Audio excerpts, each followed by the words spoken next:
नमस्कार मित्रों, स्वागत है आप सभी का। आज हम देखेंगे मुगल सल्तनत से जुड़े हुए कुछ महत्वपूर्ण प्रश्न बाबर के परिप्रेक्ष्य में। जैसा कि स्क्रीन पर आपको दिख रहा है, पहला प्रश्न कि पानीपत का प्रथम युद्ध कब हुआ था। इसका राइट आंसर होगा ऑप्शन नंबर सी 1526। 1526 में पानीपत का प्रथम युद्ध हुआ था। दूसरा प्रश्न है कि पानीपत का प्रथम युद्ध किसके मध्य हुआ था। इसका राइट आंसर होगा ऑप्शन नंबर ए बाबर एवं इब्राहिम लोदी के मध्य पानीपत का प्रथम युद्ध हुआ था। तीसरा प्रश्न है कि निम्नलिखित में से किस युद्ध में पहली बार तोप का प्रयोग किया गया था। इसका राइट आंसर होगा ऑप्शन नंबर ए पानीपत का युद्ध। वैसे तो सबसे पहले भेरा के किले में तोप का प्रयोग किया गया था, लेकिन यहाँ पर ऑप्शन में हमें पानीपत दिया हुआ है, इसलिए राइट आंसर पानीपत का प्रथम युद्ध होगा। चौथा प्रश्न है निम्नलिखित में से किस युद्ध में शेरशाह सूरी ने मुगलों की ओर से भाग लिया था। इसका राइट आंसर होगा option number D Chanderi. Chanderi के युद्ध में शेरशाह सूरी ने मुगलों की ओर से भाग लिया था। पांचवा प्रश्न है कि बाबर ने राणा सांगा को किस प्रसिद्ध युद्ध में पराजित किया था। इसका राइट आंसर होगा ऑप्शन नंबर बी खानवा का युद्ध। खानवा के युद्ध में बाबर ने राणा सांगा को पराजित किया था। छठवां प्रश्न है कि बाबर ने अपनी आत्मकथा तुजुक-ए-बाबरी किस भाषा में लिखी थी। इसका सही आंसर होगा तुर्की भाषा में। तुर्की भाषा में इन्होंने लिखा था। सातवां प्रश्न है कि बाबर की आत्मकथा तुजुक-ए-बाबरी का बाबरनामा नाम से फारसी अनुवाद किसने किया था। तो इसका सही उत्तर होगा option number B Abdul Khan Khana ने इसका फारसी अनुवाद किया था। आठवां प्रश्न है कि मुगल बादशाहों में किसका नाम जहीरुद्दीन मोहम्मद था। इसका राइट आंसर होगा बाबर का। बाबर का पूरा नाम था जहीरुद्दीन मोहम्मद बाबर। नौवां प्रश्न है कि खानवा का युद्ध लड़ा गया था। खानवा का युद्ध लड़ा गया था 1527 ईस्वी में बाबर और राणा सांगा के मध्य। 10वां प्रश्न है निम्नलिखित में से किस एक में बाबर ने जिहाद की घोषणा की थी या जिहाद का नारा दिया था।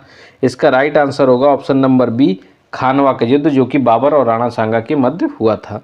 11वां प्रश्न है कि बाबर और राणा सांगा के बीच हुए युद्ध को कहा जाता है, इसे कहा जाता है खानवा का युद्ध, यानी कि ऑप्शन नंबर सी हमारा सही होगा खानवा का युद्ध। बाबर और राणा सांगा के बीच खानवा का युद्ध हुआ था।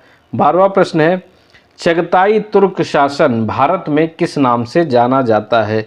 इसका राइट आंसर होगा option number B Mughal. Mughal के नाम से जाना जाता है। 13वां प्रश्न है कि बाबर को कहाँ दफनाया गया था।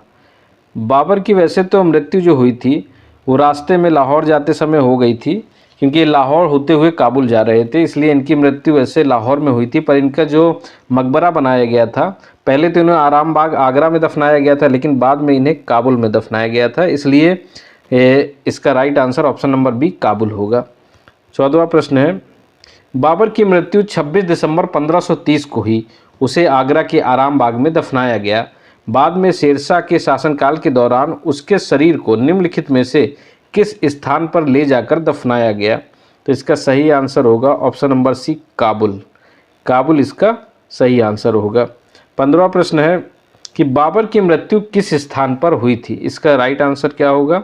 इसका राइट आंसर मतभेद है। लाहौर भी कुछ लोग कहते हैं, कुछ लोग आगरा भी कहते हैं, लेकिन हमें आगरा ही लगाना पड़ता है। तो इसका right answer option number C हो जाएगा। 16वां प्रश्न है बाबर के आक्रमण के समय विजयनगर साम्राज्य का शासक कौन था। इसका राइट आंसर होगा ऑप्शन नंबर बी कृष्णदेवराय। काफ़ी शक्तिशाली राजा थे जब बाबर का शासनकाल था भारत में। 17वां प्रश्न है कि इनमें से कौन बाबर का पुत्र नहीं था। हुमायूं, अकबर, हिंदाल, कामरान। तो इसमें से सही उत्तर क्या होगा। ऑप्शन नंबर बी, क्योंकि जो अकबर है वो हुमायूं के पुत्र थे। बाबर के 4 पुत्र थे, हुमायूं, हिंदाल, कामरान और एक और थे जिनका नाम था अस्करी। अस्करी इनके आखिरी पुत्र थे। अगर ये वीडियो मित्रों आपको अच्छा लगा हो तो प्लीज़ इसे लाइक करें, शेयर करें और सब्सक्राइब करें। मिलते हैं नए वीडियो में, तब तक के लिए धन्यवाद।